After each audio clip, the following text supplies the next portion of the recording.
Ya teman-teman, jadi kali ini saya akan menjelaskan sedikit tentang bagaimana cara untuk menginstal aplikasi Chrobot serta bagaimana pengaplikasian aplikasi Chrobot. Jadi langsung saja untuk yang pertama, bagaimana cara untuk menginstal aplikasi Chrobot. Jadi kalian download dulu aplikasi Chrobot di Google.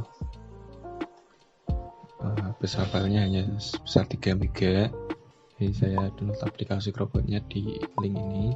Lalu setelah di-download, kalian ekstrak file RAR-nya.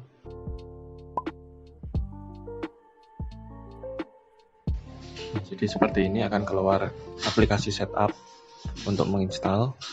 Ya, klik kanan, lalu run administrator. Lalu klik next lagi. Ini adalah tempat penyimpanan file dari aplikasi Chrobot. Next lagi. Lalu ini centang semua. Oke, next lagi. Next.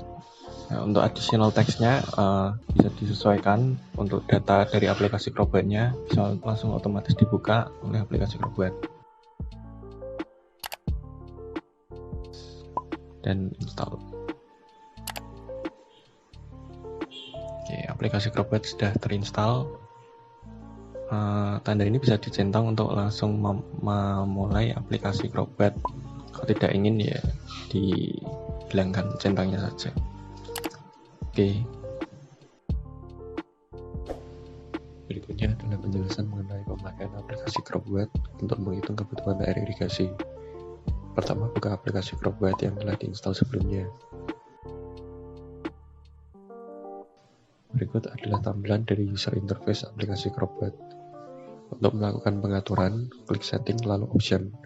Akan terlihat beberapa tab di sini.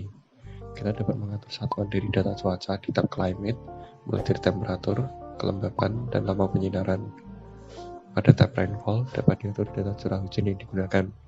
Saya biasa menggunakan fixed percentage dengan nilai persentase sebesar 70%. Pada tab non-rice crop scheduling, dapat diatur waktu pemberian air irigasi pada tanaman lahan kering. Dan pada tab rice scheduling, dapat diatur waktu pemberian air irigasi pada tanaman lahan basah. Pada tab Plant Preparation, dapat diatur waktu pemberian air irigasi pada kegiatan penyiapan lahan maupun pada masa tanam. Untuk menyimpan file, dapat menekan file lalu save session. Coba kita beri nama pekerjaan ini example_2.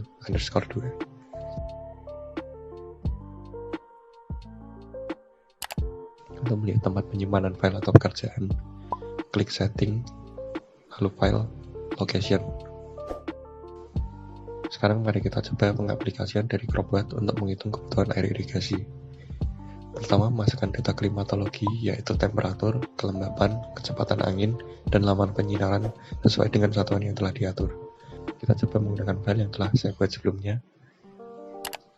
Setelah dimasukkan, maka nilai ET0 akan secara otomatis terkalkulasi oleh aplikasi. Berikutnya adalah memasukkan data curah hujan. Data hujan dapat diperoleh dari stasiun hujan setempat. Kita coba menggunakan data hujan yang ada. Pada pengaturan, saya menggunakan data hujan berupa effective rain sebesar 70%, sehingga terlihat pada kolom sebelah kanan akan otomatis terkalkulasi nilai curah hujan efektifnya. Lalu berikutnya adalah memasukkan data tumbuhan atau crop. Data yang dimasukkan antara lain nilai Kc, durasi fase pertumbuhan, kedalaman akar, dan tinggi tanaman. Kita mencoba menggunakan data tanaman yang sudah ada. Kita coba menggunakan data tanaman dari maize atau gandum. Nah, berikutnya adalah memasukkan data tanah atau soil.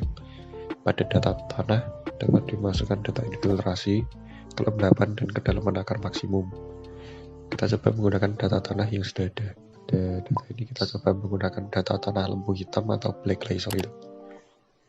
Nah, apabila seluruh data sudah ada, maka aplikasi dapat menghitung nilai CWR atau nilai kebutuhan air tanaman.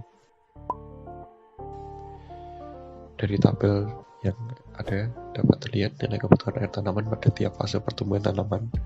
Pada tabel ini terlihat nilai CWR atau crop water requirement dari tanaman maize setiap bulannya. Untuk melihat jadwal pemberian air pada tanaman, maka dapat mengklik schedule. Terlihat nilai kebutuhan serta waktu pemberian air pada tanaman pada tiap bulannya.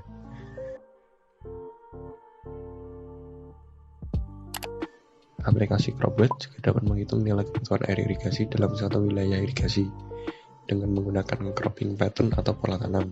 Caranya adalah masukkan data crop atau tanaman pada daerah irigasi beserta waktu tanam dan luas area yang akan ditanami tumbuhan tersebut. Di contoh ini kita akan coba menggunakan pola tanam yang sudah ada.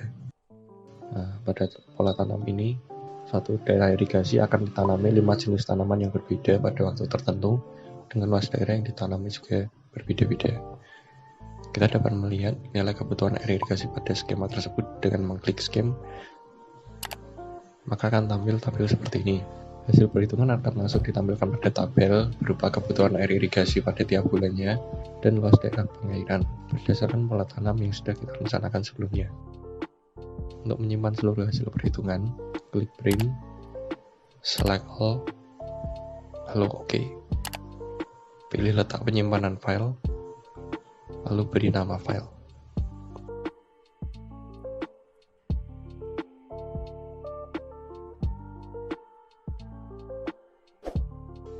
Berikut adalah contoh hasil perhitungan dari file yang sudah kita print dalam bentuk PDF. Di dalamnya tercantum data perhitungan etanol, data curah hujan, data kebutuhan air tanaman, serta kebutuhan air irigasi berdasarkan pola tanam yang telah kita rencanakan sebelumnya. Sekian video dari kami, terima kasih sudah menyimak, semoga bermanfaat.